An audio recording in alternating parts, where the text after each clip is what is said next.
बेहतरीन trauma serial तेरे बिन की इस एपिसोड में आप देखेंगे कि बहुत ज़्यादा मीरब अपने बच्चे को देख देख के परेशान होती है कि उसने अपने बच्चे के साथ बहुत ही जुल्म कर दिया है, क्योंकि उसको इस चीज़ का बड़े अच्छे तरीके से अंदाज़ा हो चुका है और उसने बहुत बड़ी गलती कर दी है। दूसरी तरफ मुर्तसिम ने भी हार मान ली है, क्योंकि वो भी उसको ढूंढ ढूंढ कर थक चुका है, इसलिए अब उसमें और हिम्मत नहीं रही कि वो उसको ढूंढ सके। लेकिन फिर भी उसकी आंखें उसका इंतज़ार करती ही रहती हैं और उसे कहीं ना कहीं ऐसा लगता है कि मीर अब ज़रूर वापस आएगी। आप देखेंगे कि हेया के तो बस दिन ही फिर चुके हैं,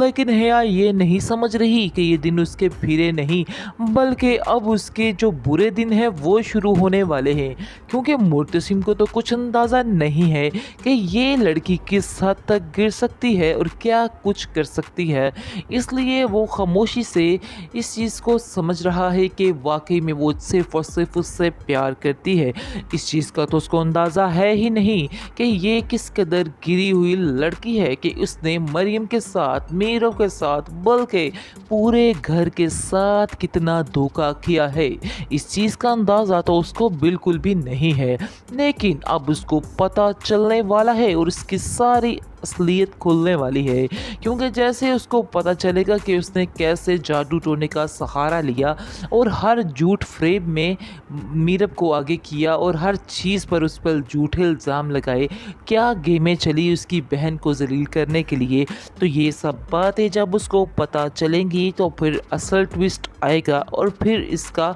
जो है एंड हो जाएगा। और वैसे मुझे नहीं लगता है कि हेया की और मुर्तसिम की शादी होगी, कह तो रहे हैं, लेकिन ऐन मौके पे आ जाएगी मीरब, क्योंकि अभी तो वो जानता ही नहीं कि मीरब कहाँ की कहाँ पहुँच चुकी है और उसकी ज़िंदगी में कितना खुशगवार माहौल बनने वाला है। क्योंकि जैसे ही वो अपने बच्चे को देखेगा तो बड़ा ही हैरान होगा और उसको वैसे भी हेया की हकीकत खुलकर सामने आ जाएगी, तो वो उससे उसी वक्त इनकार कर देगा और कहेगा कि मैं तो बहुत बड़ी गलती करने वाला था, लेकिन अब मुझे इस बात का एहसास हो चुका है कि मैं बहुत ही गलत काम करने जा रहा था। लेकिन खुशी मुझे इस बात की है कि मुझे तुम्हारी हकीकत पहले ही मालूम होगी, क्योंकि अगर मुझे तुम्हारी हकीकत पहले ना पता चलती तो फिर पता नहीं क्या हो जाता। इसकी वजह से मुर्तसिम काफ़ी ज़्यादा परेशान होता है, लेकिन मीरब को और अपने बच्चे को देख के काफ़ी ज़्यादा खुश हो जाता है। मीरब उससे माफ़ी मांगेगी और कहेगी कि मैं अपनी सारी गलतियों की माफ़ी मांगती हूँ। मैंने जो कुछ किया है अनजाने में आप सबका दिल दुखाया है, मैं उसकी माफ़ी मांगती हूँ और आइंदा से मैं कभी भी ऐसी कोई हरकत नहीं करने वाली हूँ। इस पर माँ बेगम जो है उसकी तो ख़ास तौर पर आंखें खुलेगी, क्योंकि जब उसको पता चलेगा कि उसकी बेटी मरीम के साथ उसने क्या क्या किया है,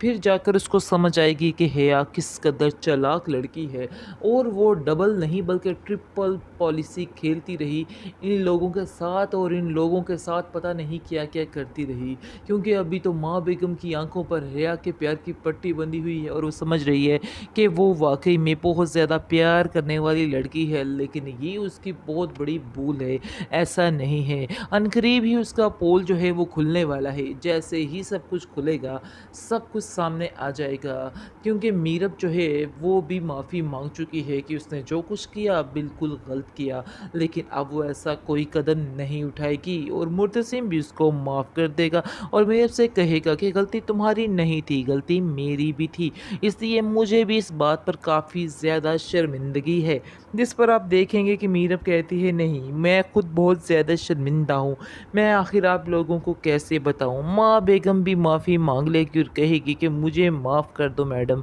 तुम जो कहती थी ठीक कहती थी, लेकिन मैंने तुम्हारी बातों पे यकीन नहीं किया बल्कि हेया की बातों पे यकीन किया। मुझे तो पता ही नहीं था कि हेया लड़की कितनी ही गिरी हुई है और क्या कुछ कर सकती है, मुझे माफ़ कर दो। मुर्तसिम भी माफ़ी मांग लेता है कि आइंदा से हम कोई भी ऐसी बात नहीं करेंगे जिससे हम दोनों का दिल दुखे। یعنی کہ کافی زیادہ انڈرسٹینڈنگ ہو جاتی ہے ان لوگوں کی، اور ماں بیگم بھی کافی زیادہ خوش ہو جاتی ہے اس بچے کو دیکھ کر، کہتی ہے کہ اب تو میری زندگی بہت ہی سکون سے گزرنے والی ہے، کیونکہ میر اب تم نے تو مجھے بہت بڑی خوشی دے دی ہے۔ آخر تم نے اتنا زیادہ وقت کیسے اکیلے گزارا؟ میں ان لوگوں سے ملنا چاہتی ہوں جن لوگوں نے تمہارا اس برے وقت میں ساتھ دیا، کیونکہ میں ان لوگوں کا کبھی بھی یہ احسان نہیں چکا پاؤں گی۔ میں ان لوگوں سے مل کر ان کا شکریہ ادا کرنا چاہتی ہوں۔